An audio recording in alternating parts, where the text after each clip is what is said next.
This humanoid robot slowly evolves into a human, although it was actually made to do housekeeping. He also changes his appearance to look like a real human and replaces his medical workings with artificial organs.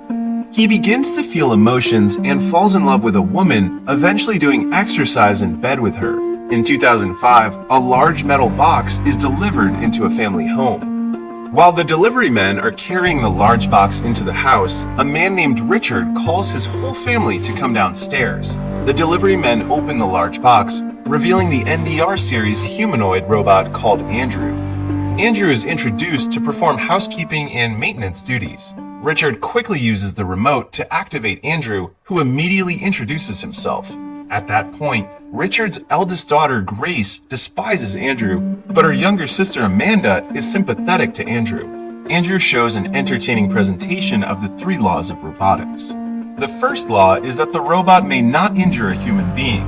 The second law is that the robot must obey all orders given by human beings unless those orders contradict the first law. The third law is that the robot must protect itself unless its protection violates the first 2 laws. Afterwards, Richard takes Andrew to the basement, where Andrew connects to a power outlet and spends the night charging his power. The following day, Grace and Amanda go to school while Richard leaves for work. They leave Andrew with Richard's wife, Rachel, who begins to feel uncomfortable with Andrew's presence. As a result, she orders Andrew to clean out the basement all day. That night, Andrew cooks dinner for the family, but Grace and Samantha do not seem to appreciate him. After dinner, Grace calls for Andrew to go upstairs and orders him to jump out the window. Andrew follows her orders without questioning. Consequently, Richard finds Andrew slightly damaged and quickly calls his children to come downstairs. Richard reprimands them that even though Andrew is a robot, they must take care of him and treat him like an actual person. Grace and Samantha are sent off to bed, while Andrew goes down to the basement for self-repair. The next morning, the family goes to the beach where Andrew watches Amanda playing with her toys. When Amanda gives her favorite glass horse figurine to Andrew, he accidentally breaks it. Amanda gets angry and orders Andrew to leave her alone. Seeing driftwood nearby, Andrew comes up with an idea to make amends to Amanda. He gathers it and learns to carve by reading some books in the basement. Andrew eventually manages to carve a new wooden horse figurine and leaves it on Amanda's bed. The new figurine delights Amanda. In return, Amanda gives Andrew one of her dolls. During breakfast, Richard marvels at Andrew's creativity and ability to make the wooden figurine that he carved himself. Richard believes that Andrew was lying, but Andrew plainly replies that he could not lie unless he was ordered to. At night, Richard hears classical music playing from the basement. He follows the noise and finds Andrew listening on an old phonograph which he has fixed himself. The following morning, Richard takes Andrew to the robotics company that made him. Richard meets the CEO and inquires if Andrew's creativity was part of his programming. The CEO immediately claims that this is a problem and offers to scrap Andrew. Hearing this, Richard is annoyed by the offer and thinks that the CEO should see Andrew's eccentricities as important and unique, not as mistakes that need to be fixed. Despite the CEO's attempts to negotiate, Richard eventually turns down the offer and takes Andrew back home. On their way home, Richard makes changes to Andrew's workload. He will no longer just focus on housework, but spend time continuing his creativity and exploring other humanities. Over the next few days, Andrew spends his time making clocks similar to Richard's work. Not only that, he also spends time with Richard every night discussing about the ways of human life. Andrew ends up learning about humans, how they reproduce, how to understand humor, and how to tell jokes. While the family is having breakfast, Andrew reads them a series of inappropriate jokes. He also learns to play piano with help from Amanda. A few years later, Amanda has grown into a beautiful young woman. She has also grown closer to Andrew. On the other hand, Grace has bleached her hair and has entered her rebellious phase. Andrew has become a clockmaker, but all his clocks keep ringing every hour. Rachel says she cannot stand the noise anymore, so Richard comes up with an idea to sell the clocks that Andrew has made all along and keep the money. However, Amanda argues that the money should go to Andrew since he does all the work. Richard agrees, but reminds Amanda that she should not invest her feelings in Andrew because he is still a robot. After making a sizable fortune selling the clocks, Richard helps Andrew to open a bank account with the help of their family's lawyer. Richard ends up managing Andrew's fortune after they find that the robots have no rights under current laws. Later, Amanda surprises Andrew in his workshop, causing his finger to be severed. Luckily, Andrew assures her that his finger can be fixed. When Andrew continues his work, Amanda tells him that her boyfriend has asked her to marry him. However, she is unsure about it even though her boyfriend is a perfect man. At that moment, Amanda seems to have feelings for Andrew, but Andrew is unaware of her feelings because he is a robot. Andrew's frank talk eventually helps Amanda make the decision to marry Frank. Before she leaves, Amanda asks Andrew to be an usher at her wedding. Andrew happily accepts her invitation, and he is excited about wearing a tuxedo. Soon, Richard takes Andrew to the robotics company for repairs while bringing his lawyer. Richard warns the CEO if he tries to replace Andrew's coding, an alarm inside Andrew's body would be triggered. This would alert the police and potentially get the robotics company sued until bankruptcy. Meanwhile, Andrew asks the CEO if he can give him the ability to present facial expressions to match his emotions. The CEO says the upgrade would be extremely expensive, but Andrew has more than enough money in his bank account to pay the expenses. Knowing this, the CEO unavoidably agrees. Amanda's wedding takes place the next day with Andrew acting as an usher. Andrew wears a tuxedo for the first time and greets Amanda with a smile on his new face. After the wedding reception, Andrew approaches Richard, who is sitting alone by the lake. Andrew shows the recording of Richard and Amanda dancing together using a projector in his head. Due to this situation, Richard gets emotional, thinking that he would be alone after his children move out of his house. 12 years later, Amanda has a son who is very hostile to robots, including Andrew. While they are lounging on the beach, Andrew suddenly asks Amanda how to obtain his freedom. Andrew does not want to leave the family or stop working for them, but on the other hand, he also wishes to be free to choose. Fortunately, Amanda understands him and decides to help Andrew talk to Richard.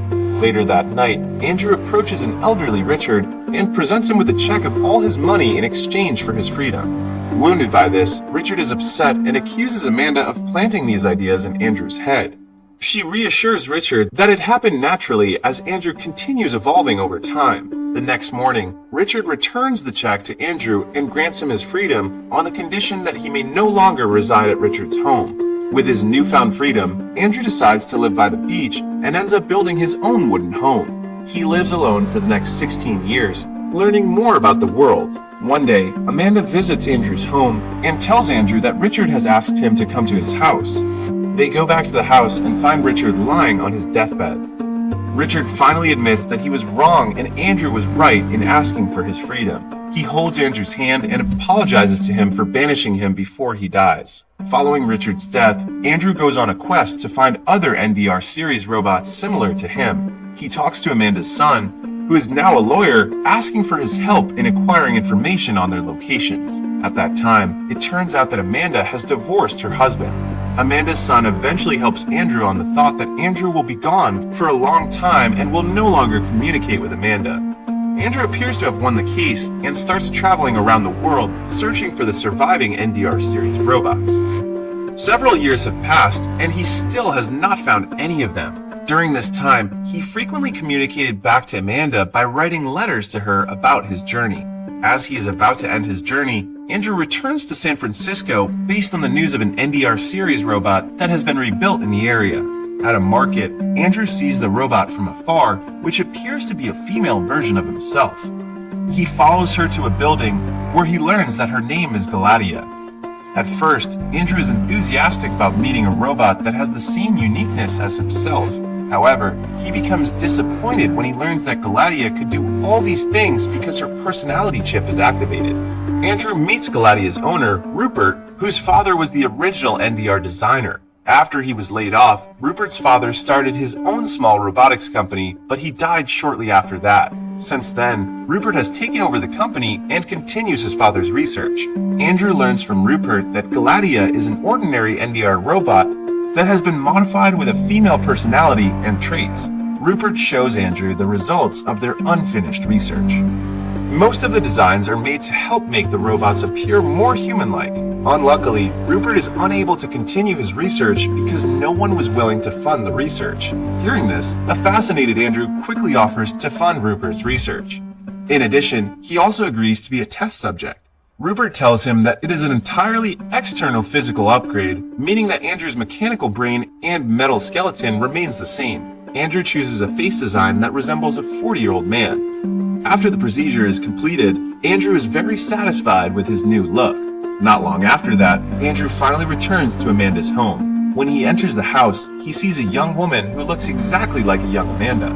Andrew greets her, but the young woman is afraid to see him. The real Amanda suddenly walks in. She has grown old and is initially puzzled to see Andrew, but soon recognizes him. Apparently, the young woman is Amanda's granddaughter, Portia. Andrew and Amanda talk for a while before Andrew returns to live in his wooden beach house. One rainy night, Andrew finds a dog on his porch and decides to adopt it. Sometime later, he visits Portia with his dog. After their first meeting, Portia seems to be cautious of Andrew. Andrew finally reveals that he wants a friend to talk to and seek out a human connection. Knowing that, Portia ends up accepting him as part of her family. Several years later, Andrew goes to a futuristic hospital where Portia tells him that Amanda had a stroke. He then walks into Amanda's room and approaches her. Andrew also notices that Amanda still has the wooden horse figurine in her hand. The two say goodbye before Amanda dies peacefully. At that point, Andrew only can feel heartbroken as he is unable to produce tears. He realizes that all those he cares for will also pass on. Not satisfied with his agelessness condition, Andrew goes back to Rupert and asks him for a new internal upgrade. Andrew presents his ideas to create artificial organs that not only can be used in humans to prolong their lives, but also to replace his mechanical workings. Although it seems impossible, Rupert is willing to help him. While working with Rupert, Andrew learns to become more human in his language and expressions. Rupert asks Andrew whether he is ready for this drastic change.